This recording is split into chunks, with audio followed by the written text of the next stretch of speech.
This is Guardian Radio, your station for up-to-the-minute news, intelligent, interactive, and engaging conversation. 96.9 FM. The views and opinions of the hosts and guests are their own and do not necessarily reflect the position of the management and staff of Guardian Network. La la la la. La la la la la la la la. La la la la. Oh yeah, oh yeah, oh yeah, oh yeah, oh yeah. I represent Bahamian people. I from Nassau, Bahamas, big up Bintan, bro. Boy, I from Bintan, bro. Right between West and Augusta, where them two roads meet, they call it Wilkinson Street. Manners and respect was like a sign blank check. It seems the ones that coming after quick to disrespect. You see, this life in the ghetto never easy. So many hungry days break till it grieve me. But I doing the best I can, trying to turn my dollar to 100 grand. I represent the ghetto people. I from Nassau, Bahamas, big up in town. Good evening, Bahamas, and welcome to Guardian Radio 96.9 FM. I am your host, Valentino Brown, a.k.a. Scoochie or Scrooge or Scroogey, so many other nicknames. I am your host tonight on this wonderful station, 969. Inside the Inner City is a show that comes on every Friday at 6:30 to 8 p.m. and we talk about a number of topics. And we have our voice in the policing system, we have our voice in the court system, we have our voice in the government system. And we have our voice especially in the criminality and what goes on, how we could solve the problem, and etc. So we have a variety of topics that we can cover on this show because of my previous experience and because many of the callers themselves would agree on some of the topics I talk about on the show, and they respond in a kind manner, and we have a wonderful dialogue, and that's what we want to do in order for us to fix the country. You know, this is advocating at its best, and we're trying to be professional at best. Telephone numbers tonight on Guardian Radio are 323-6232, 325-4316, 325-4259, and you can text us, powered by BTC, at 422-GR96. You can listen on 969 FM, and you can also listen to the live broadcast of this show because we're broadcasting live. I want to say a warm welcome to everyone living here in the country and abroad for taking this wonderful time to listen to this particular show at this time. There are many out there who are amazed and very excited about the show. They like the concept about the show, and it's also educational, open up a lot of minds. So people just need a real show that reflects back on them. Okay, so today we're going to talk about some comments made by the Minister of National Security, and many of us, got riled up and was kind of, why did he say something like that? Well, in response, I could give my side of the story that I think adds up to what he is trying to say. So let me read the comment. The Minister of National Security, he issued a statement that there would be more police-involved shooting across the country, and many persons, reacted in a certain manner as to say it was inappropriate for him to say something like that. Well, the reason, this is my opinion. Like I say, this is my opinion. My opinion don't have to be right. I just want the general public to know that. Your opinion don't have to be right, but this just is my opinion. And anytime I have a conversation on this show, my opinion that I give, if people are listening and they feel my opinion is wrong, you can always call in and give your side of the story, because that's what it's all about. We teach one, in order for us to achieve our goal, So I just want the listeners to know that. when the Minister of National Security stated that, uh, if I'm correct, or could it be in the Commissioner of Police, so, I read through the week and then, I come to the show on Friday, but I be doing a lot of projects throughout the day and I be extremely tired. I'm working on my restaurant, I'm doing some programs in the community that I feel is going to be very beneficial for the community in the near future. This is my way of dealing with the crime issue in my community that I reside in. This is my solution, and combined with others who come to be a part of it. And I feel this is the right direction to go in. So, yeah, when the minister was saying that, I don't think he mean that the police is going out there to actually go and seek and kill individuals in the country.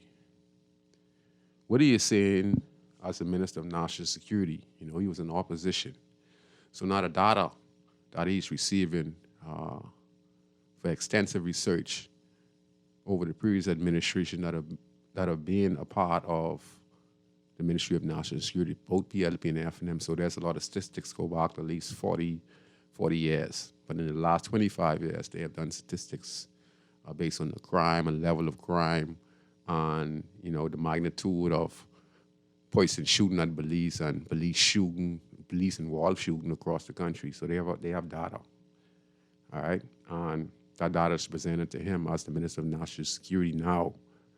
And when it reflects on the state of serious crime that is happening in our country, the altercation automatically is going to be police involved shooting based on the situation. And situation what we can refer to is like we've seen increase of who we call criminals, opening fire on police officers in the line of duty. And then we're seeing where police respond because of their safety, and they either injure the suspect or the suspect is shot and killed. And it's been numerous cases of that over the course of the years, and there's been an increase of that. And because, 90% of poisons that are in Foxhill Prison will eventually come out one day, and without the proper rehabilitation for these inmates, they don't have the proper training, anger management, they're not getting trained to re-enter society and etc. And the conditions of the prison sometimes even make it worse for the inmates. But according to the data, this is the data from the Ministry of National Security, and they stated that 95% of inmates in Foxhill Prison will eventually come out one day. So if you look at the previous cases we had with serious offenders, what we call menace to society. Menace to society is persons like Timothy Cole. Their writing is in red. Many other inmates or persons who are in the criminal world, the police write them in blue ink. But certain suspects, they're high profile, like late Samuel Musha McKinney. They're menace to society, so the police uses red pen for them, so it's red writing. Okay? And if you watch the cases over the years, you'd see where these guys, would be convicted and then do their time. And then you'd see where they would be wanted for a serious offense. And it's not just those two. There are so many guys like that who are in prison and who eventually would come out one day. Now, besides that, we live in a community that is actually has no direction. What I mean, in other words, is that many of the individuals living in these communities are teenagers, kids, and the grandparents nowadays would probably be about 35 to 40 years old. And their children, they had their children at the age of either 15 or 20. Okay? So themselves being 40 years of age, they might have come from a single parent home when they were kids. And they probably didn't have the proper training or proper education or proper community, with the community center, with the church, with opportunities, job employment in their communities, and, where there's high employment, not high unemployment. Well, in these communities, there really is no employment for the residents of these communities. So many people in the community are just living on ends meet. Many of them are good parents, mothers, fathers, grandparents, trying their best, but the community itself has no empowerment. The many empowerment that goes on in the community is a hustle. Hustle means persons would either sell coconut, clean yard, weed walk the yard, these the normal hustles. But for many young persons who are involved in illegal activity, like certain young men who reside in the community, they're in and out of jail. They don't have no trade. They're stuck in this particular community. And what happens when they're stuck in these communities, they can't leave the community. So they stay in one corner, two corner, and they wreak havoc in other communities, and they wreak havoc in their own community. All right? So we have the guys in prison, and we have the guys on the streets. And most of these guys you see on the streets, they want work. They want to find work. Most of them are afraid, even though they're out there doing what they have to do, but they're afraid themselves. And many of them resort to selling small amounts of marijuana in the community. This is not sustainable, because I always say this: selling drugs and being a gangster cannot work together. Either you're going to be a drug dealer, a quiet person who sells drug, who helps the community, who, do good stuff in the community. I'm not saying no one should sell drugs, but this is what it is in the Baintown area. This is what it is in the Camp Road area. This is what it is in certain parts of the Elizabeth Estate area. This is what it is in my community in Grandstand. This is what it is in many of the communities that reside in our country. Most of the young men who are either involved in illegal activity partially is small peddlers. All right? And when they mix their gangsterism, because see, that's how it get mixed up. See, when these guys, get charged for a serious offense, they will get bail because you're innocent until proven guilty. So when they release back, they can't go in other communities. So they go to a corner that has no rules and regulation. They're going to a corner where no one says nothing to them. They're going to a corner where they are the rule of law. And they go to this corner, and then they build their little hot spot. And then guys who they meet in prison who either are coming out on bail would come and visit them and start to make that community a part of their lifestyle. And their problem, whatever community they come from, comes with them to that particular community. So what I'm saying is, I'm from Grandstand. I meet some guys in the prison. They're just like me. And I make a pact with them. So when I go back in Grandstand, these guys would normally come to visit me.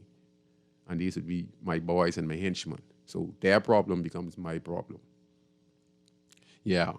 And what happened is, instead of the guys who are selling drugs to make a living, they instead buy guns get themselves involved with petty conflict. So they can never be stable because the police is going to be on your case because you're done with a person who was of interest to the police.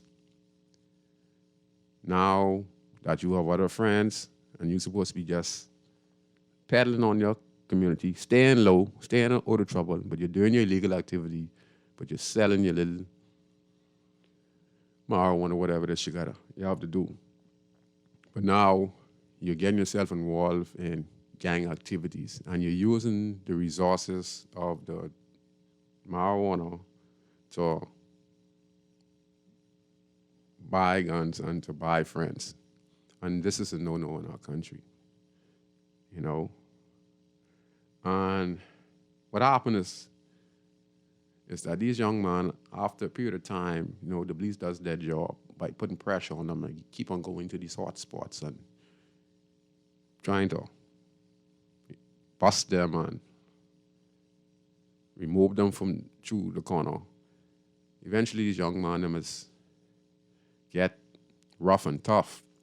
And this is where that inner part what it means that when you're a certain age in the country and you're being exposed to post-traumatic stress, okay? That's what I call, you know, a lot of violence from a child to a teenager to a young man. So eventually, you know, they're in a car, they have their firearm, the police is following, and etc. Their inner demons take over, you know, and they shoot at the police, even though the police tell them to drop their guns. They would shoot at the police, and in return, the police would return fire. And normally, or in most cases, the suspect is pronounced dead on the scene because our police is professionally trained. You know, they go to England, they should go to the shooting range, they travel the world on behalf of the Bahamas government. So some of them are really highly trained, skilled officers, and they know how to shoot. But all in all, this is what the minister is talking about, because we're going to have numerous guys like that who will shoot at police, and the police will respond by shooting back.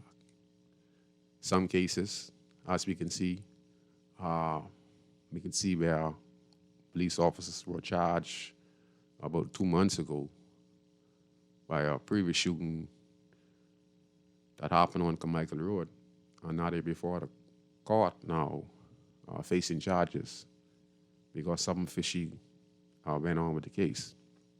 But that's just one case. But we have a problem, and we have a serious problem in our country. And from the inception of me coming on radio in the last 15, 16 years, I've been advocating for us to invest more in the schools, invest more in our communities, you know, find ways how we can reduce unemployment in the country, find ways how we can empower people in their respective community, clean up the community and beautify the community. You know, I don't expect the Honorable Brave Davis to come in now as the Prime Minister of the Commonwealth of Bahamas and be a saving grace. The Honorable Prime Minister's hands are full, all right? The Honorable Prime Minister cannot stop crime, cannot stop murder, but he can reduce it. The Commissioner of Police, you know, says that they're gonna be on the streets. You know, the police is gonna be, you know, on the corners and where hyperlific crimes are happening or hot spots that they will be there and put pressure on them. This is all good, right? And we need that because there are guys out there who needs to be flushed out of certain communities because that's their hot spot. And sometimes we have to be able to remove them from that community because if they keep it up, they would cause the little children to get hurt. It would cause the old people to get hurt. They would cause the whole community to get hurt because the police would be looking for them. An innocent person who live in this community, the police would be harassing them because they thinking everyone just like that individual.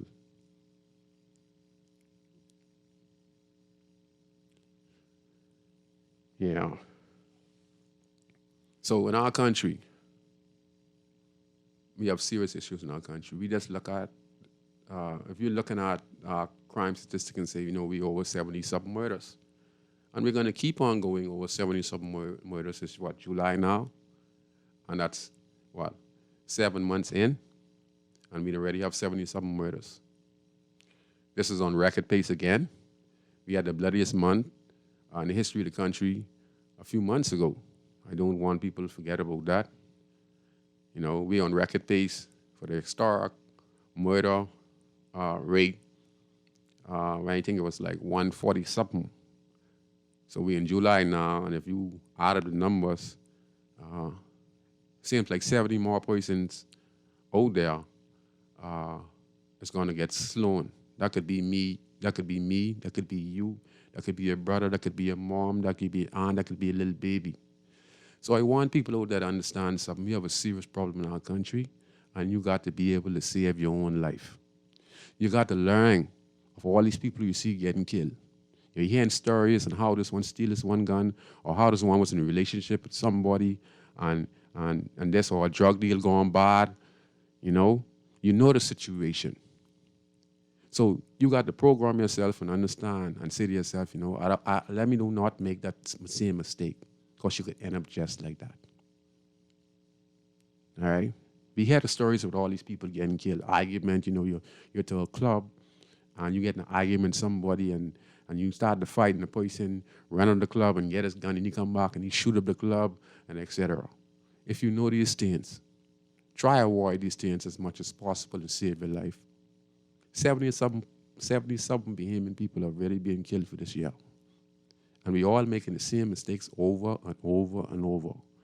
Them 70-something persons who died, some are innocent and some harm other people. And that goes beyond the flesh, because God is really the true judge and juror. All right? 70 more of us, if I'm correct on how the statistics. And I don't wish this on nobody. I can't see in the future. But I've been saying this for many, many years, that we are going to have over 100 murders per year in this country. Every year. The only reason why we're not at it in the last is because of COVID-19, but you could see right now we're up to 70-something. So that means 70 more people is going to lose their life. If they're saying, by statistics, we're on pace. Like I think it was 2000, I can't remember exactly what year it was. I think it was 2012 or 2013 when we had about 147 murders. So I want you to talk to your sons, parents. I want to talk to your daughters who you see turning their clothes and they're going to the nightclub. The night is Friday night.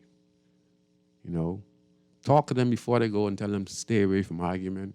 If they have a beef with somebody and the person is in that vicinity, leave that vicinity or leave that club.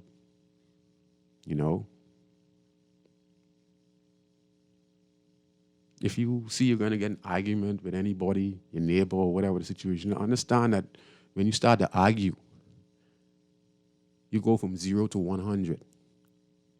And then when you lose your mind and then you commit a horrendous crime, you can't take it back. Now, when you cool down, you kill somebody. Your life is finished. So I want parents and fathers who don't have a relationship with their sons or daughters. I know it's very complicated. Mothers, the same thing. I know it's very complicated. We are a mess. The family structure is being destroyed in this country. So fathers don't communicate with their sons and daughters. Mothers are competing with their daughters, and we as a nation are sitting on smoking with our children, drinking with our children, cursing around our children, having sex in the house with our children at a young age. All this is ruining our self-esteem and our morals in this country. And all of this, you see all this murder, all this corruption from our high official, all the lying from the very top of our high official come down to us as parents and citizens of the country. It falls on us. So I want to say to guys, who out there who are going to go tonight and they're going to fish fry, they're going to a nightclub. Don't go looking for problem, okay? Don't go looking for problem. Don't go put a gun on you and get your 6 friends and say you're going to a nightclub. If you're going to a nightclub, you're going to a nightclub to have fun. You're going to a nightclub to look at a young lady, to try and meet a young lady, to try have a future. You don't need to go put no gun on you to go cause problems. Where are you going? Because people going to have fun and be civilized, since this COVID-19 pandemic has happened, and now that this previous government is coming in and they open up the country now. And, we just, just avoid arguments the best of your ability. I'm going to take this call, and then I'm going to get back onto the topic. Go ahead, caller. You're on Inside Inner City. A pleasant good evening, Scrooge. Good evening to you, too. This Sparky. Yes, sir. Sparky, Scrooge, sometimes I wish you would take time to maybe listen to somebody from the generation above you. Mm. Sometimes I be trying to talk to you, and I just get cut off in the middle of what I'm saying. Hey, don't be me. I understand. See, maybe your producer is younger than I am. Mm. But sometimes you got to take time to listen to maybe the generation before you. I have a lot of persons of your age.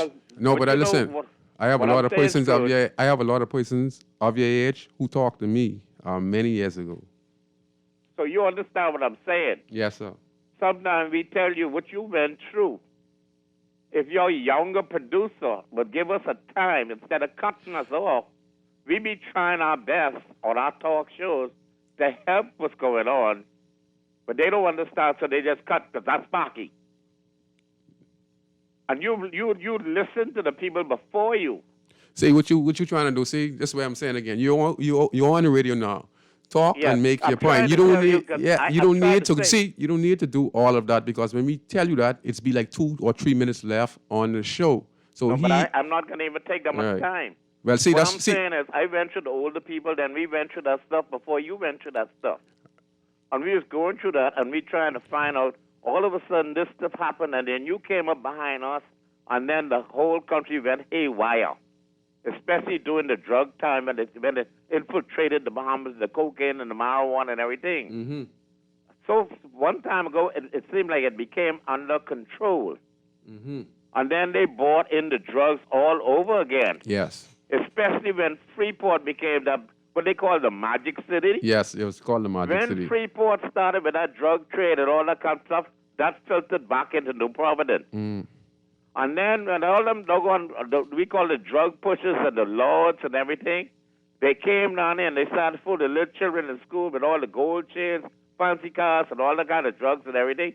Then Nassau became overpopulated with drugs and thing again. Yes. And then when it came down, with the drug laws, hiring the young men as hitmen and everything, people start killing people all over again. So people like me and you done been through it, we trying to stop it and trying to help it. Yes, sir. But guess what happened? It almost like out of control because the drug laws in charge again. They got the money, they got the guns, and they paying these young boys to kill people and do everything to keep the power in them. Mm. And you know exactly what I'm talking about. Mm-hmm. It's all about the money and the power, money and power. Mm. And then what they doing is, man, look, as long as I can keep this thing, I got my gang down this side, the gang down the next side, and people like Sparky, them who trying, like yourself, who trying to help this, to stop this. We can't even do nothing because these fellas so powerful, they got more guns than the police. The police scared to go home because when the police knock off and take off his clothes at night, where he got to go? He got to go to McCullough Corner, he got to go to the same corner where the drug people live in. Yes, sir. And when he go through there, look, if he mess with the boys through there, they can kill him. because that's the only way they can survive. Yeah. They can't survive on their education. They got D average. They don't have no education. They got to live off of drugs and murder and whatever else have you. Mm-hmm. And if me and you talk too hard, too long, they'll come and take us out. Of course. And people don't understand. When we talk about this talk show, it ain't getting to the right people.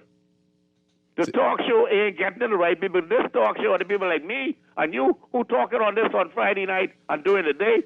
But the people who doing the foolishness, you think they listen to any talk show? They listen. I can tell you many of the young men who come to me, they tell me. They listen.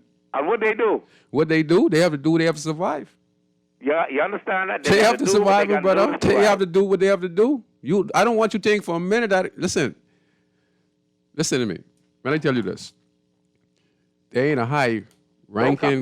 Don't cut me. No, there ain't a high-ranking criminal who I don't know. Who either was a part of growing up in the community or a part of me meeting their father. So you can name them. You can name them. So don't think I ain't in touch, you know. Screws, before I go, go ahead. Let me say something before I go. Screws, let me say something Go ahead. before I go. I'm listening, sir. Screws, Go ahead. you know I'm 71 years old. Yes, sir. I'm ahead of you. Yes, sir. Screws, I'm 71 years and I am scared to go out night in my own country. What you going for 71? No, but... I already clock. I already pull your leg. If I want to take my lady Yes, out you're right. tonight to a restaurant. Yes. If I want to take my children out to a restaurant. Yes, you're right. If I want, what do you mean? What I want to go out tonight for? That's my country. That's right. You try to tell me because I'm 71 I can't go out? No, I thought you was going to party in. No, I can't. If I want to go partying, why can't I go partying? What are you telling me, Scrooge? I want to go out to rest tonight with my lady, my wife, or my children, and I'm afraid to go out because some stupid fella can walk in there looking for somebody, and he bringing a gun, and he can shoot up the place. That's right. You're right. So why should I? Why should I should be subjected to that in an island with a 21 by 7? Not a 71-year-old. You're 21 by 7. I can't take my doggone wife and family out to Green Parrots tonight because I'm scared one fella coming in there looking for one fella. Yeah, because the fella and he did shoot up the whole place. Because the fella did something to him, and he had a person that's sitting at Green Parrot. Sparky and his family are sitting there who did wonderful for the country on vacation. Yes. I'm so what coming you talking about? Yes. Then listen to me, Scrooge. I've been telling you a long time ago. You just cut me sometime. I try to tell you. You don't have to tell me. You don't have to tell me. What you trying to tell me, Sparky? What you trying to tell me, or you trying to tell the general public? You know what the police do? The police come up there when you're dead. Where? Wherever you is, the police show. They don't be there before it happened. They come when you're dead. Have a good night. Yes, sir. See, the gentleman wine, if I cut him, it isn't important if I cut you because I don't cut you, right? It is just the fact that the producer saying we have a certain amount of minutes for you to explain yourself.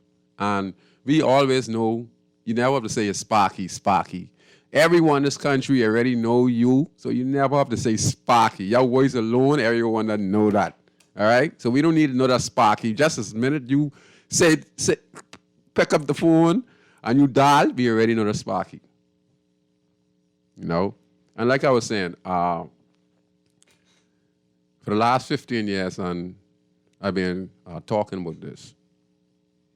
But like I said, I've been working with former Prime Minister Lyndon Pinland, late great Lyndon Pinland, even when I was a teenager. So it goes way beyond 15 years. And here's what I get to understand. The police are going to have their hands full.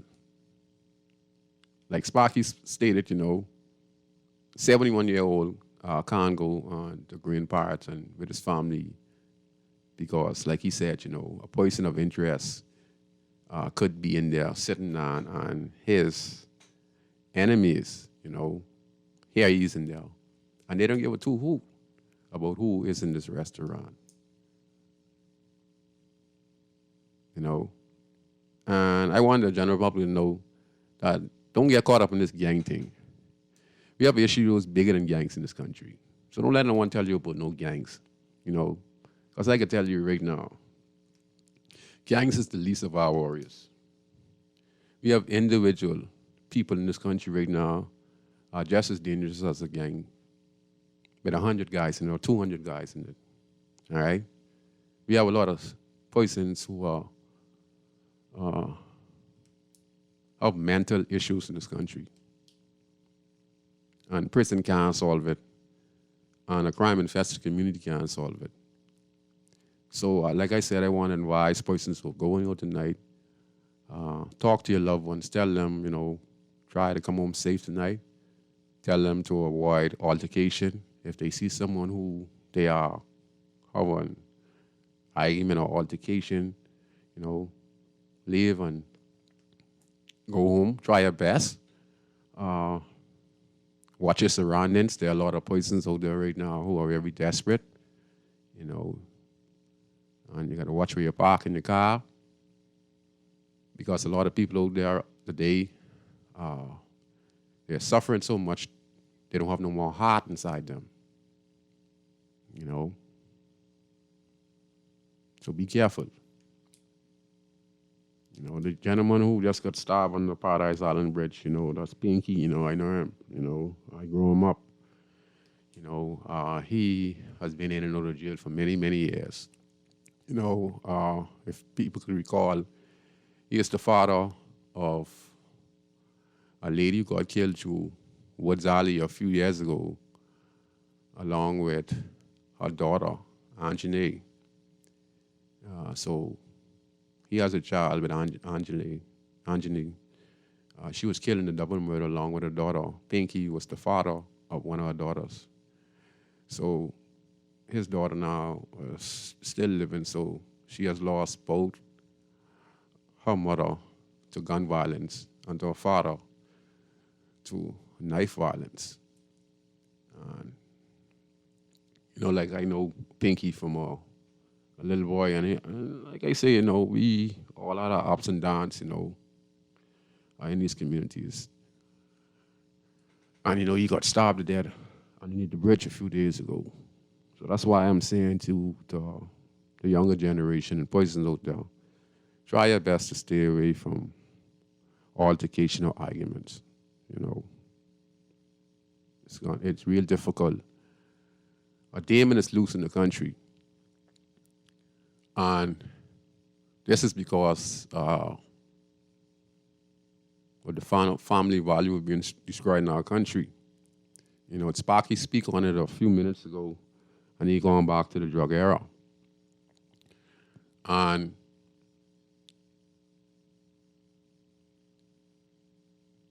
I feel that he is right. I've always been saying it, And what has happened now is that we have a mixture of not just Bahamians, we have a mixture of citizens from Haiti who have been here for the last 30, 40 years.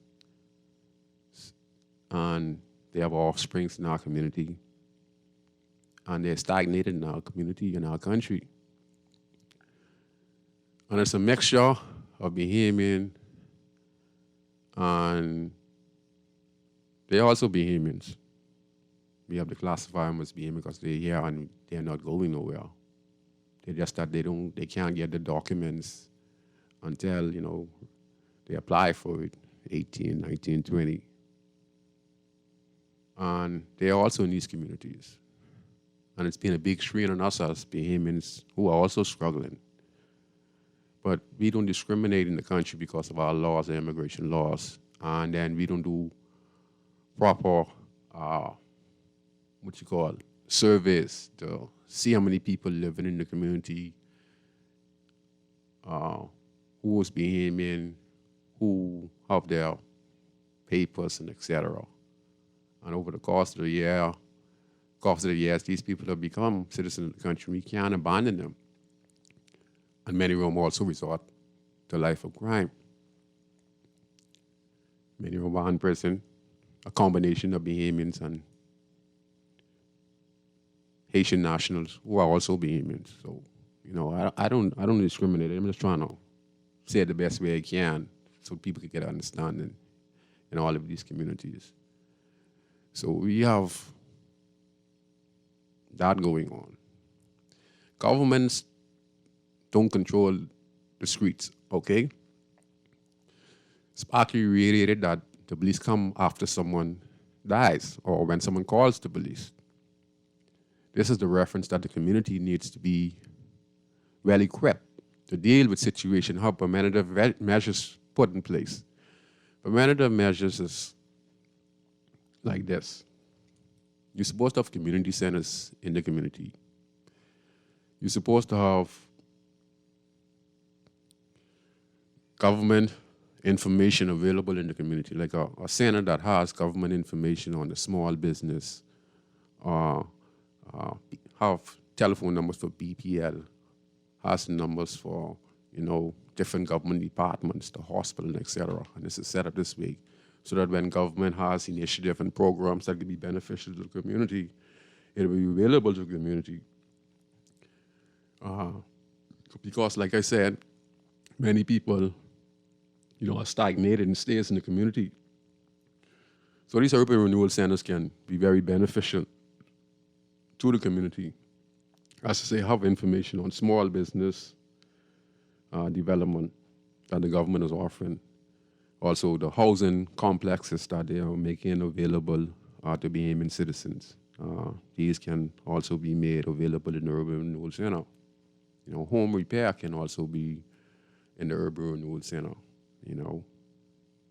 We also need the community also to be cleaned up on a regular basis. This is a combination of the urban renewal, the community, residents of the community to work together to clean up these communities. And like I say,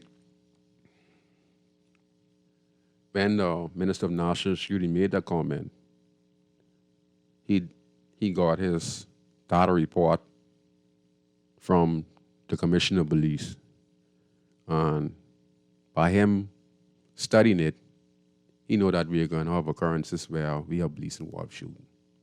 So I'm saying that the guys out there, Sparky say they are not listening. Well, a lot of guys listen. The problem is, how can we help them so that they can help themselves to make better choices and decisions? That's the question. So for me, I just want I want to say this again. Ladies, please avoid altercation. We saw where 4 or 5 young ladies were sentenced the other day for killing their friend over a cellular phone. Do you want to make that same mistake? Or do you want to be like this young gentleman who is now in police custody for the stop and death of Pinky, who committed an offense, an indictable offense where you can lose your whole entire freedom, where you'd be in a solitary confinement at the prison for lifetime for taking someone's life. And you did that indictable crime, but now you are in police custody. So that's what I'm talking from 0 to 100. You did a capital offense, which is murder, right? That's something you're supposed to plan. I'm just saying, if you're gonna commit something, that's something you're supposed to plan to make sure that you have a get-free card. So that's what I'm saying. People just make bad decisions once they get angered. He going from 0 to 100. And because of that 0 to 100, he is not going home to his family, to his daughter, to his son, or to his mom or to his grandparents. He is going home to Fox Hill Prison, where they have over 1,600 to 1,700 males in the prison. And you're going to be spending the rest of your life in that prison. So think before you make these decisions. All right, guys in prison, some are innocent, some are guilty. I want to advise you, if you're out here harming people, right? There's a higher authority up above that if you don't stop what you're doing, you would be on the other end of the stick. Prime example, my good friend Samuel Mushi McGinsey. You know where he is? He is in his grave, shot over 15 times from 2 handguns, 240 handguns. My cousin Julian Woodside, killed by his friends. His body has never been discovered up to this day. According to reports we got in the community, his hands and his legs and his head were chopped off by a group of young men, and his body was scattered in the Grandstand community. My boy, David Duncombe, he was an armed robber. My good friend. We used to call him Six. He got shot 6 times. You know, we call him Six, and he said 666. And I always asked him, say, why he wants 666? And you see that? He got shot 6 times, and he was paralyzed, and he died. My friend Tony, he was killed by his friend. My friend JP, you know, he was just recently killed in Freeport about 3 months ago. You know, Tyne Dog, Jude Bear, you know, Marion Mortimer, one leader of the gun dog one time ago. Choo Choo, leader of the gun dogs. Marion Mortimer, deceased. Choo Choo, second in charge of the gun dog, deceased. Ben Boy, deceased. His son, Ben Boy, deceased. My friend Ronald Boomer Pratt, Don Pratt, deceased. Arlington Butler, Links from Mason, his son, deceased. His next son, spent a lifetime in prison. Lem Fernando, Bodyguard Fernando, both deceased, both brothers. Their father also killed. And I can go on and on and on and on and on and on. I know all of them. You know. So it's not going to stop in this country. So the only advice that I'm going to give to anyone out there is to stay away from altercation. All right?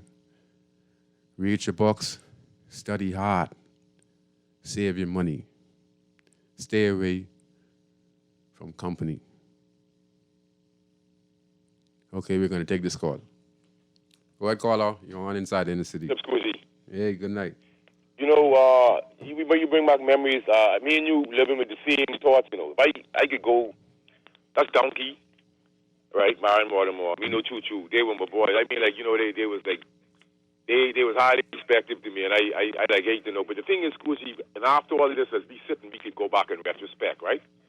From Cardo to Sleepy to just you could just name a million. I wouldn't even talk about in the Grove. Ryan. Right.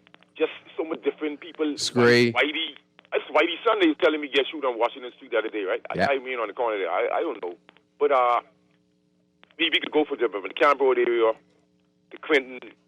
We could just go to everybody, right? I mean, it's really frightening to see what's going on. Carter gets shooting in front of his club. Yeah. You know what I mean? And so when we look at East Street, the Grove, Bainton, I don't know. You can go way back. And remember Seven Heads from the Parks? I think he got shooting his head. So that's what I'm saying. So I was juxtaposing what you name yourself. Always come back to haunt you. Seven Heads got shooting his head, got brows breaking, I think. I think I remember. And the name. remember Eagles, right? Remember Eagles, Yes, right? yes. Eagles couldn't fly away. So that's why I was telling the young niggas, them, be careful what happened, remember Eagles had gotten shot a couple of months earlier. And the guys run up on him by the gas station. He was holding a little baby. So they took the baby or the side and killed him right there. You know that, right? And so he used to be with a cousin of mine, Buzzard them and all of them. Yeah, I know Buzzard. So if he could go back, I know everybody, you know Brian. I never said to tell you Brian Blair was my first cousin. Yeah, Brian, schoolmate, man. And you know how many people could beat Brian, right? No, Brian. Was crazy. Yeah, and Brian. But listen to me. When he first know, come on, people didn't even know he's my cousin. But Yeah. he could go on, and this is what we living with, Scoozy. But Yeah. the thing is, for me and you, right? You know, and you have a Squid, and all of the young men, them who lose their lives foolishly. But the thing is, Squid, me and you think we can't sit idly by because, you know, what you're doing may seem futile, but it seems to me as if these guys are not learning. Like, they just join it's proliferating more, especially up there down the road by John them Club, by Zanzibar, and where they proliferate and all the different areas, and you see the little foolishness, like, Yeah. I think Spark had mentioned it out the Jungle, right? And that is really ridiculous the way I saw it. But the police look scared and all. Hey, listen. Scoozy. Listen. You saw the police running. The police are only human, brother, buddy. Scoozy, that's why I couldn't join. Ben Dinkus them was trying to get me to join, right? And Gary Yardley them, right? And my old man them was trying to get me to join, right? One of the things I remember telling them was, you couldn't pay me to do all that running and shooting and jumping behind me because I was being the type of police. I could stop a car with a million niggas and then I'd have my gun and then someone could get killed because I ain't getting killed. So the police is people too. That's what they're saying. But they're fine. That's why we need the cameras. Because what happens is the crime is proliferating because back in the days when me and you was telling them with the crooked cops, right? All right, right now, I know a gentleman who still is alive who used to be with Carlos Leader and Joe Leader them.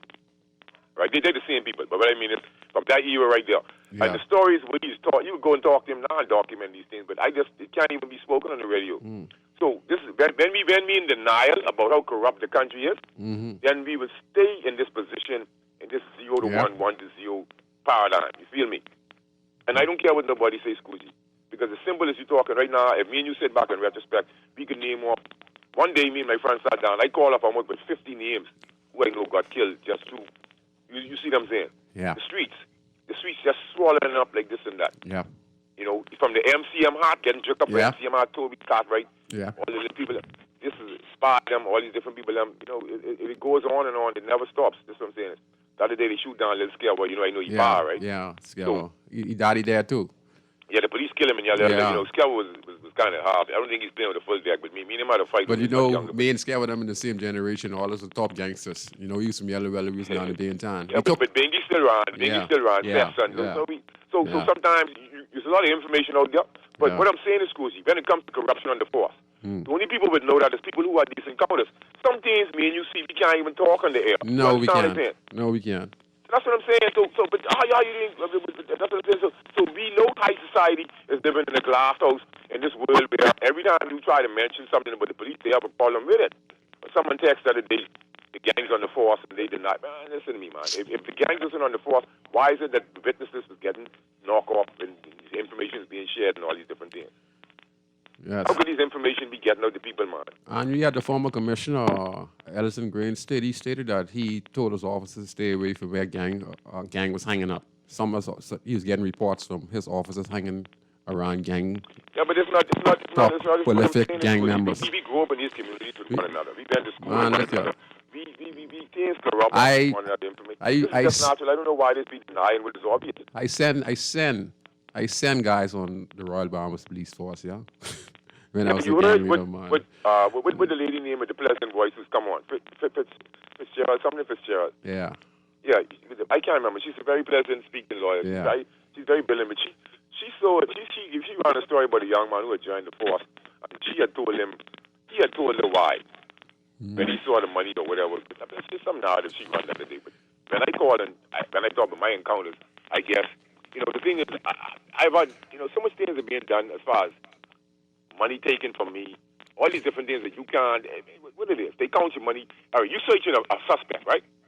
Why you could take my money and hold it in your hand? Then you could just take it out of my pocket, push it back, and then continue your search.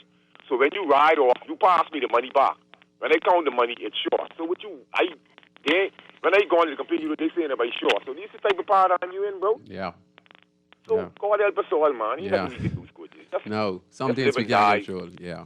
And it's almost almost like we reach a state of learned helplessness, and this is what they want. Yeah. You know, so I don't know. I don't know what to do in the city. And then you remember the reggae song "Rotten Out the Center." Yeah. So you know what the song is, right? Yeah. So Jamaica had community centers from then. Yeah. But we talking with these countries and these places, them what you know, the thing is I went to Jamaica to school for a brief year and I was over there. And what I noticed and why they have so many musicians, there was a Catholic nun over there. And they have musical schools in which in the inner cities where the youth them just go and learn how to play instruments. That's why you see so much instrumental and dub-wise songs come out. These guys playing instruments. That's why they bad on their music. Yeah, yeah. They don't waste time over there. They said, when we went in high school over there, we had a whole vehicle in the auto mechanics class. All right. And this from the 80s school, G. Yeah, we need that. We need it more than ever over here. And then something you said I noticed is very integral, you know. Because from these guys who just say age and they don't pick up a trade, school, G, the only next trade waiting on them is the drug trade. That's all waiting for them. Yeah, school, G, yeah, that's up there. And then you see the amount of killing what is going and being done, right? Hey. The little youth with just, man, the little youth, I don't know. Yeah. That's it, respect, yeah, man. All right, respect us. Hey, Scrooge, you scare brother Larry still around. He was an all right brother. Lenny, shoot. They're saying, hey, Scrooge, scare brother Larry still around. He was a all right brother, yes. And when we're talking about Scare was one of the leaders of the gang back in the early 90s from Yellow Well. He was killed in police custody. And then his son just got recently killed in the big yard a few weeks ago. And his son was involved in a major case where he was involved in a shooting of a police officer. I think the police officer died. And he was convicted for 45 years, him and his brother. But they won their appeal. I think Scabba won his appeal. And he came out. He didn't last no longer than a year and a half after that, then he was killed. You know? So we have a lot of retaliation killing. And then if you're somebody who is a prolific killer and you live in this community, and if persons know that they have a beef with you, they're going to try to take you before you take them out. So I don't care how hot you is, you know. You could go out there, I'll say this to the roughest bad boy out there. Listen, buddy, killing someone don't scare nobody no more. Killing somebody right now in this time, it's like signing your death warrant, you know, because people want to get you. You understand? That's how serious it is because we have so many people just like you in this country, you know? So for me, I've seen it all. You know, I can name all the top gangsters. I can name the top armed robbers. I can name the top whoever you want to think about in the criminal world. I basically knew, and all of them have the same particular story. And like I said, gangs is not the main issue here. It's the fact that people don't have no more love in their heart. All right? So in gangs, people who ain't involved in gangs now are involved in illegal activities in this country. You know, gangs is only a small part of it because the whole community is not a gang. You know, one or two corners could be where the gang members are. There are other regular citizens living in the community. And that's why some turf wars break out because some guys are not a part of the gang and then they end up having an altercation with one of the guys in the gang. And then someone in the gang try to take that person out. And that person has a brother or cousin. And then they retaliate. So it goes back and forth like what's going on in Camp Road. You know, we had it going on in our community. You know, other communities have the same similar set of crimes going on in the country, you know. And it's sad to say, you know, it's not going to stop no time soon. And I feel that if we're not going to empower the community, if we're not going to give scholarships to the kids, give a lot more small business opportunities in the community, you know, have the churches involved, and activities in the communities. Have the churches go around, look at these houses, that many Bahamians and non-Bahamians are renting, that I feel, should not be rented in the first place, because some of these apartments and houses that people live in should be broken down, and the landlord want their money. And it's crazy in our country, in our community. We're one of the richest Caribbean countries in the world, but yet still poverty is killing us in the country. So as long as poverty and high unemployment exists in our country, we're going to have high crime rate. And the thing amazes me, if you look right, we have an increase in tourists coming to our shores. We have had a few crimes committed against tourists. But we have had not one of the guests that comes from Canada, the USA, from Miami, from Fort Lauderdale, from Mississippi, Atlanta. We ain't had not one of them killed with firearm. But if you look at the statistics with black on black here in the country, we've had over 70-something murders. I can't imagine how much attempted murders. I can't imagine how much rape, abuse, goes on with us. So think about that. We have all those guests coming in our shores, right? Roman Bay Street, but not one of them has been shot with a firearm. But on our end, we have 70-something murders. We've had, I can't even count the rape. I can't count the armed robberies. I can't count the abuse, Just can't. It's crazy. We're going to take this last call. Go ahead, caller. Yes, sir. Good evening, man. Good evening. You know what I don't understand, right? How is it that the rich man in this country, right, or the people who are well off, right, they want the poor people the right to compete with immigrants, you know what I'm saying, for their jobs, and they don't want to pay them because they can hire immigrants for cheaper. But what about the rich, the other people's jobs? Like they believe we can't find people to work for cheap for them. Man, we got the Jamaicans that could take every job they get and could work for half or less than half of what they work for. So what's going on with that though? They want to call us lazy because we, you know what I'm saying, because we can't compete for a lower wage than these immigrants. That's something's wrong with that, man. Like that they discriminating us. You see, they discriminating the poor man. We got to do something with that. If it's okay for us to compete with the poor nations for our job, then it's okay for them to do the same thing for their job. And Jamaica, like I say again, compete for every one of their jobs.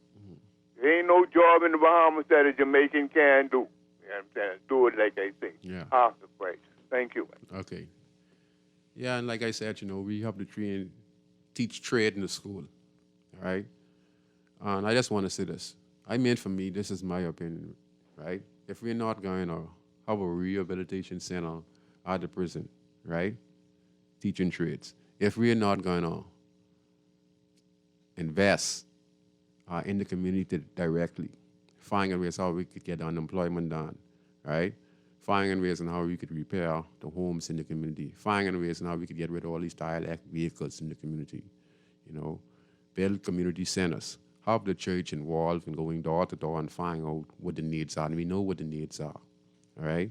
Have major investments in the community where we could have access to the small business development in the community. So if a person resides in the community and he wants to start a small business, the information is available at the Urban Renewal Center or one of the community leaders or to the church where someone can help them fill out the application form and et cetera, help them with the national insurance, et cetera. And, they might want to start a small business in their backyard, like a little barber shop, or selling breakfast or something.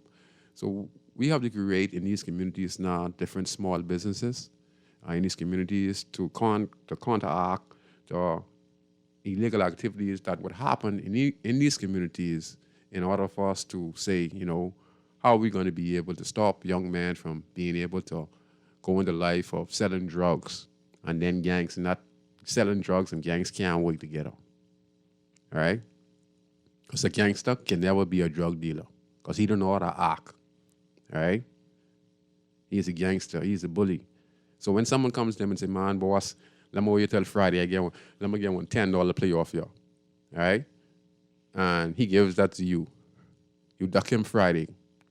He might send some guys to kill you for the $10 because that's the way he thinks. And a drug dealer who is selling drugs knows that one person can't hurt him.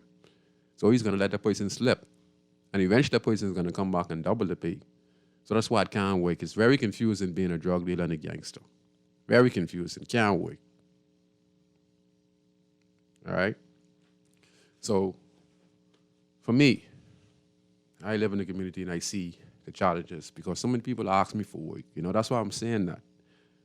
So many guys who are in the field of gangsters or isolated persons who are just as serious as gangsters, because you get some people who are not involved in gangs and no gang members will mess with certain people in these communities. These same communities that we reside in, there be a brother, two brothers, or two cousins who live together, and you don't want to mess with them. They ain't no gang. They just into them two, and if you mess with them or them three, it's hell to break loose. All right, so it ain't like the guys just control the whole community, but still, we don't want that. And if we get to prison, they're coming out of prison and going in these communities, then we're going to be back and forth. For me, I feel that a lot of persons are being asking for work. We can't find no work, can't find no employment in the community. So when I look at it, I say, let me do something instead of talking. Sparky said no one's listening. See, I'm not a talker. I'm a doer. I'm one that's ready, I'm talking, but I'm doing things to benefit my country and my community. As we speak, we're getting the state-of-the-art community center built, Lenan, Bahamas. Lucas Metropolis is the president. We're getting sponsors from the FDX Limited Company in an excess of $1 million. We've got donation from the late, great Sean Connery family, the Bacardi family, and I'm getting them to work and invest in our community directly so that we could bring trade and bring opportunities and small business to the residents of Lewis Street, Hay Street, and Taylor Street. All right? We also have the Urban Renewal Center that I advocate for when I had a chance to be at the office of the Prime Minister, that if we get the center in there with the police officers and bring the neighborhood watch, and bring the street monitors to watch the dialect vehicles in the community and hear the complaints about the residents, because we have so many complaints about the police, being so aggressive. So why not bring community policing in? And that's one of the part we spoke on bringing a center in Lewis Street. If you look on Lewis Street, Bahamian people, you would see two centers. You would see Lenahan Community Center, and then you'd see the Urban Renewal Center, both on Lewis Street. And then we're going to combine the effort to see how best fit we can work together on a constant basis to bring change. We're talking about sporting programs, we're talking about scholarship in the Lewis Street and Hay Street community. So I'm advising residents who live in the Lewis Street, Hay Street area and Mason Addition, and some from Baintown, to get your kid enrolled in the upcoming new center. Check by Urban Renewal. There's some programs there that can assist you. We also have Salem Union Baptist Church there with Pastor Hugh Roll. If you need some type of assistance, you can also go there and have a conversation with the pastor and see how best fit they can help you. We also have the Big Harvest Community Center with Pastor Ferguson. He also assists people in that particular community. We also have Mission Baptist Church with Ari Cooper. Okay? So for me, I feel that how we could get some employment in the community to counteract our young guys going selling drugs and being gangsters, and those who are also making the wrong choices. I look at our economy And 3 years ago, we had economy, not the economy, excuse me. We had an estimated 7 million visitors visited our shores in the Bahamas a few years ago.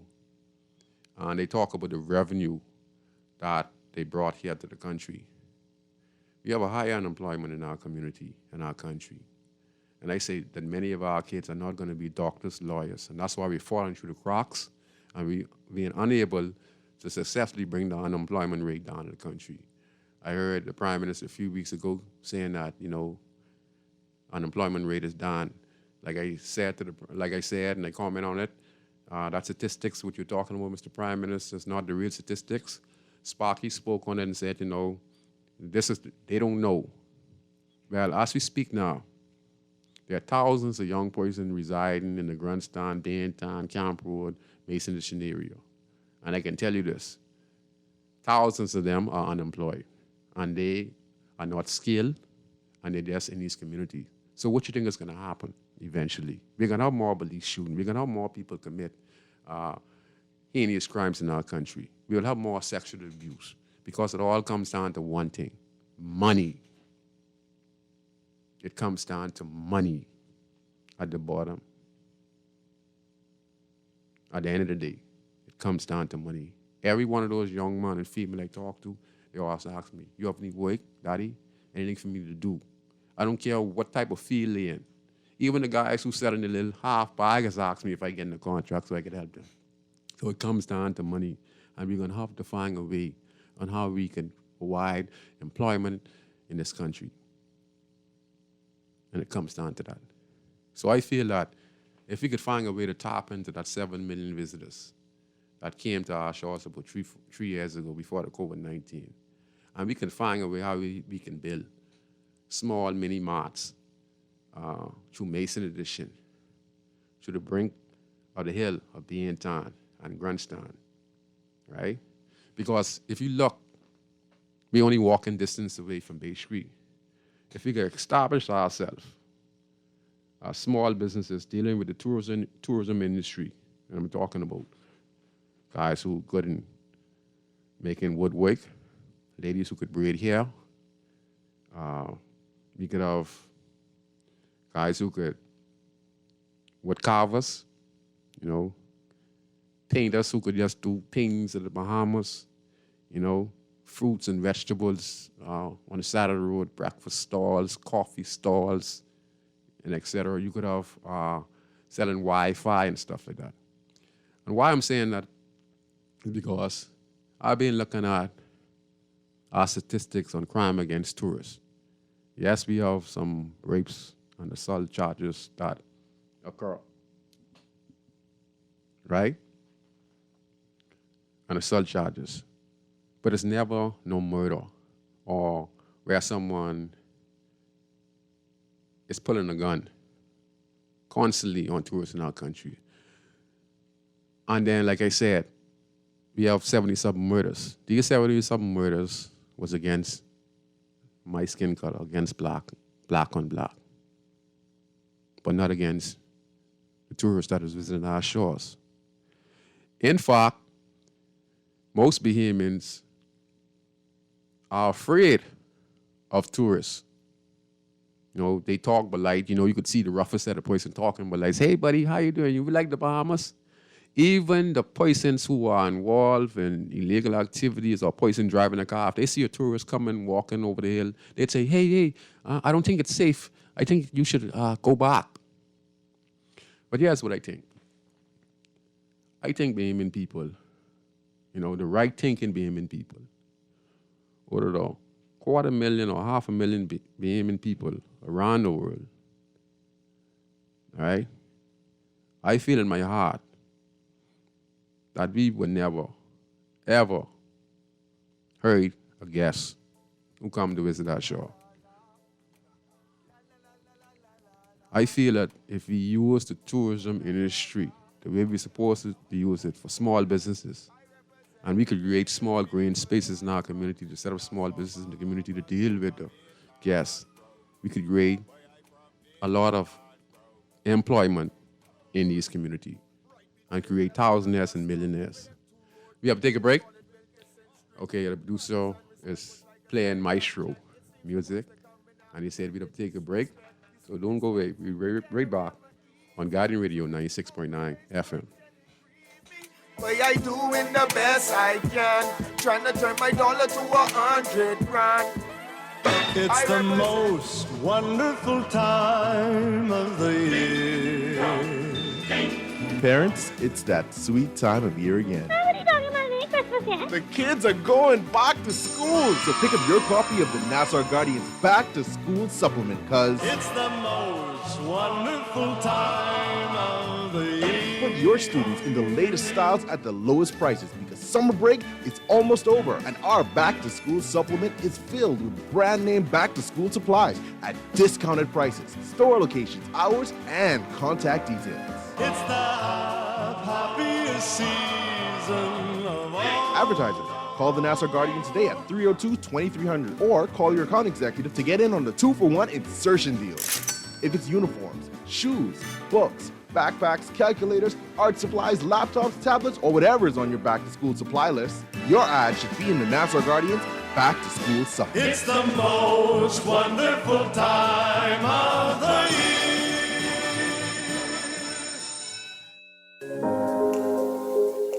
Love the show? Want to give your support? Become a sponsor today. Call 302-2300 for our rates and packages. That's 302-2300. Become a sponsor on Guardian Radio 96.9 FM. Fresh news, smart talk, all day.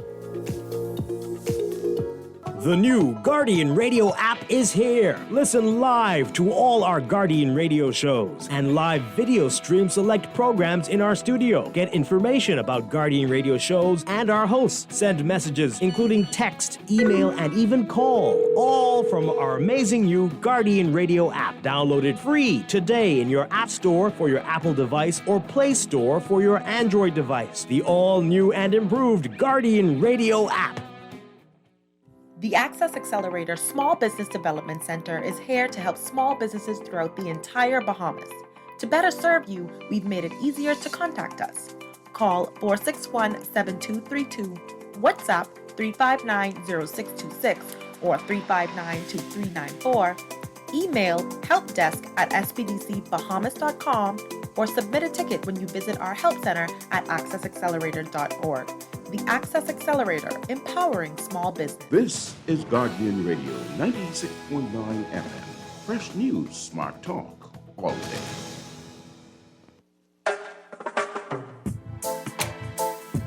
La la la la. La la la la la la la la. The break just finished just now, and I hope people are listening.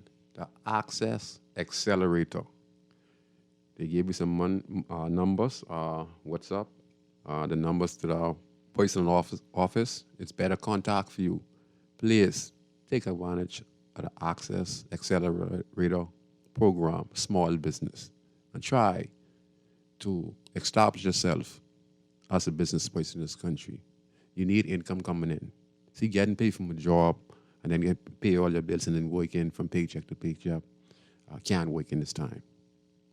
You need to be working a job and you have a business or you have some other gig on ways to make money, whether it's selling cars, etc., whatever it is, as long as it's legal, take advantage of the opportunity. So you had an Access Accelerator that the government of the Commonwealth of the Bahamas has available to the residents of the Commonwealth of the Bahamas.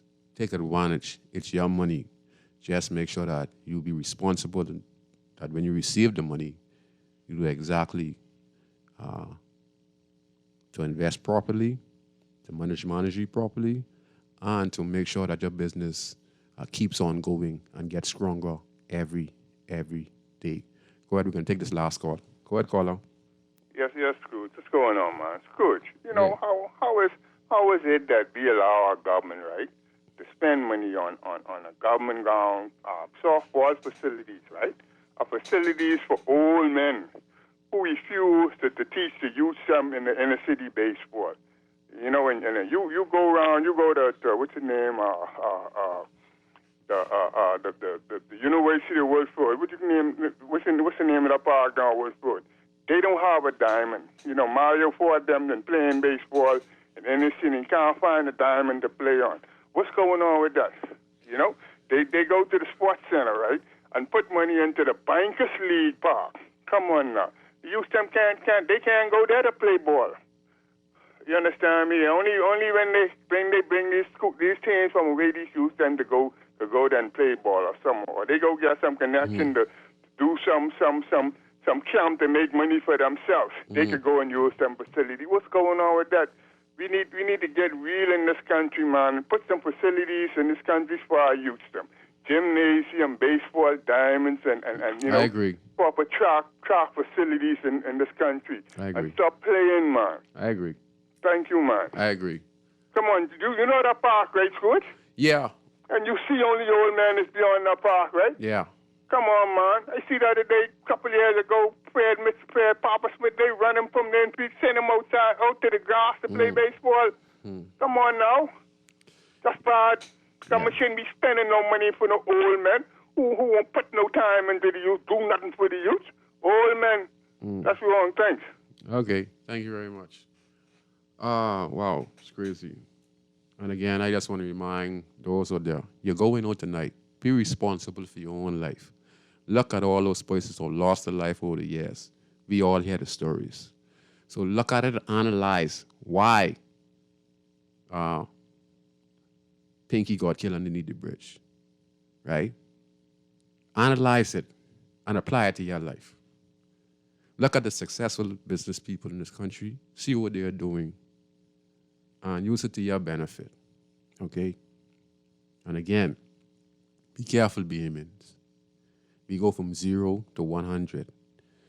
We look at our kids in school, we see they fighting police officers, we see they fighting teachers. They come from a home, right? And they come from a community. That's what they see in their community, and that's what's preached in their homes. So unless we can invest properly to change the family structure and change the mindset of our youth. You know, my mindset changed a long time ago. You know, I was just like one of these guys, you know, shooting gun and doing a bunch of crap on the streets. And I was on top of my game, you know, and I had thousands of followers, all right? And my mindset changed when I see that I had something greater inside me, you know? So please, ladies, young men, you know, don't pack a gun or to go to a nightclub to cause confusion, all right? Because one day it's going to be you. Look out for your brother man. And I would say this to the young gentleman. If 6 of y'all are going out, all right, and your friend is traveling with a firearm, or you guys are traveling with a firearm, if you see it's unnecessary for him to be carrying on in a road stink mud or picking trouble when he need to be picking trouble, instead of you letting it escalate, step up, you know, grab him, tell him take his time, you know, talk to him, bring him back around, you know, because sometimes, you know, you could be the one who diffuse the situation, you know, be the bigger brother, you know, because it's all our country,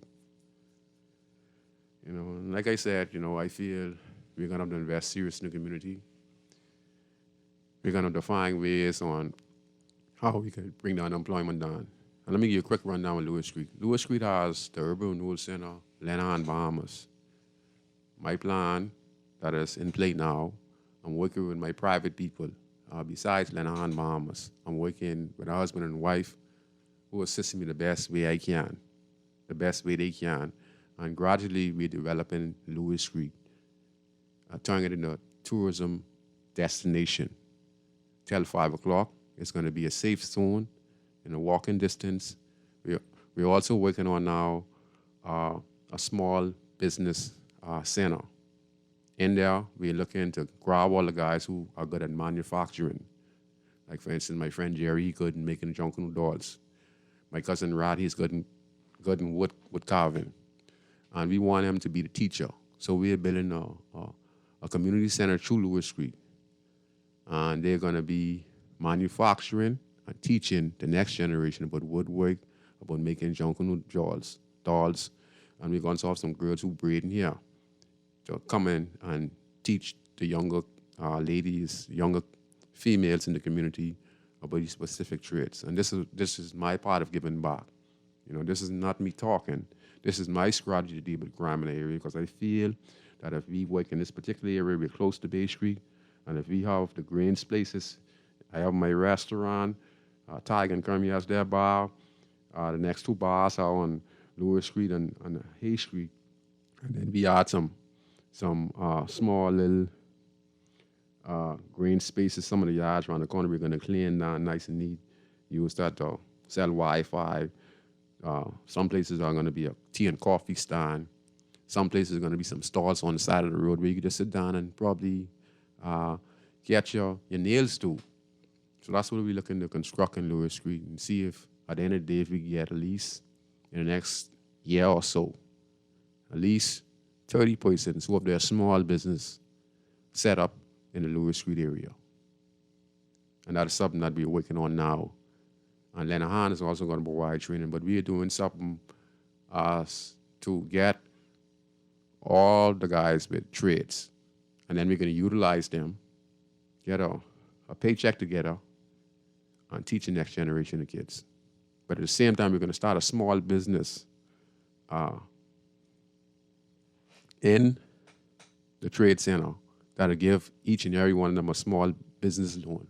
So it's going to be government business loan, and then on my side, I'm going to try to get some sponsors directly into the new manufacturing center that we're going to build. And then I'm going to use my connect that when the Junkanoo dolls are made, I would buy them personally from Jerry, and I would use my contacts to get them in the National Art Gallery, get them into the Rotary, get them into the libraries, and get them where the tourists are, so that we could keep on having revenue, create some thousandaires and in the community. Then eventually we'd get to the millions. But the whole concept is, I feel that in each community, we have to create thousandaires and millionaires in order to combat crime in our community. Because if we have 5, 10 people who are millionaires in the Pacific area, we can all pool together, come up with creative ideas and work together and better the community. We won't have no issue with dialect vehicles. We won't have no issue with no rats. If we have issue with crime, we should have all the information on how to deal with it in our respective community. So all it takes now is that if community residents can have the opportunity to develop themselves into hundredaires, thousandaires, and millionaires, and combine together, we could help the less fortunate in our community. And how we can get that revenue? We have 7 million visitors that visited our shores 3 years ago. Could you imagine? They're coming to Lower Street. They're going to Mason Edition. They're going to the Junkanoo Shack, paying for entry fee. They're going to Junkanoo Shack. There might be some person who got in craft work, hair braiding, nail polish, barbering, baking, and all this is ways for us to be creative and find ways and how to create a revenue. See, because the tourism spends millions of dollars downtown Bay Street to the Scrawl Market, the McDonald's, the fish fry. And the only American money that comes over the hill. Just say in a year, $150 to $200 million is made between Pulaski Dock to fish fry. Out of that, only about $5 million comes over the hill. And that's why we have such less American dollars. We have a lot of Bahamian money, but we have a less American dollars in the hands of Bahamians in the over the hill community. And it's crazy because we live right next to Bay Street, Harbor Island. They have American money straight through. All right? Spanish Wells, American money straight through. So we living in Grandstand and Masonish and Baintown, we supposed to have American money in our pockets. All right? And that's one of the reasons why we have such high unemployment in our country, because we have yet to tap into the tourism industry. Tourism industry is going to be here for years to come. And it's our number one bread and butter. But we're not benefiting from it the way we're supposed to benefit from it. A coconut guy can make money once he has the customers. And we have 7 million visitors. And they're voluming through these communities. And they're spending American money. They're using their credit cards. And this money goes directly to individuals who are trained properly from Lenahan Bahamas Community Center. And they're trained properly by the Urban Renewal Center. And they be trained properly by our own manufacturing company that we're establishing in Lewis Creek. All right? And this is the way how we can reduce crime and poverty and change the mindset of our citizens in the country. We have to be constructive in planning, and I feel we can make it happen. Because I tell you, we're right next to Bay Street, and we have yet to tap in the tourism industry. All American money that comes over the hill. Like I say, if 150 million make, only with $5 million comes over the hill. The other rest is exported over the country. Every 3 to 6 months, millions going to Canada. And we see the police car, then we see the armored truck, 2 armored truck, and then we see the next patrol car, and they carry the money of the country. That money that makes downtown can actually come over the hill to put in the hands and pockets of Bahamians who have get a certificate from their different trades, and they can provide a living in their community. And this will take away crime eventually, because if everyone is making money in every particular community, we have cameras, we're working together, we're having regular meetings. So if there's a problem with something happening to a guest, we already know who the person is, we get them on camera, we're working together, we're doing financially great as business owners. There are about 15, 20 of us working together. We're having our business owners meeting monthly, see how we can improve the community, how we're going to have the next generation of residents. You know, that's how we can change the community on the ground. Because in these communities, the guys turning out to be criminals. They're unmanned, and there's no sense of direction. And we need to give them a sense of direction. And for 40 years, we have not carried them in that sense of direction. This way I'm thinking about bringing the tourists over there, reducing crime in the community, reducing poverty, and providing opportunities for the residents of the community, changing their mindset. I think that's the right way to go. So we're completely out of time. And, you know, that's my opinion, and I'm doing that. This is No Talks. You can State of Art Community Center, sponsored by FTX, Sean Connery family, the Bacardi family. And that's going to deal with the training, educational purposes, and scholarship purposes for the residents of the community. Then we have the Urban Renewal Center. It's going to assist with that also. And we're also creating our own personal manufacturing company, manufacturing trade company, so we'll be able to manufacture tourist products, sell them wholesale and retail in our respective community. And I think that's how we're going to change it. So I just want to say to all y'all who are going on tonight, if you see a friend is getting an argument with somebody, pull them on the side, talk to them. If there's someone you have a problem with, avoid them at all costs. Okay? Save your own life. Learn from the mistakes of all the person you see lost their life this year, and look at them, read the newspaper and find out why they lose their life. And then apply it to your life so that you don't make the same mistake. All right?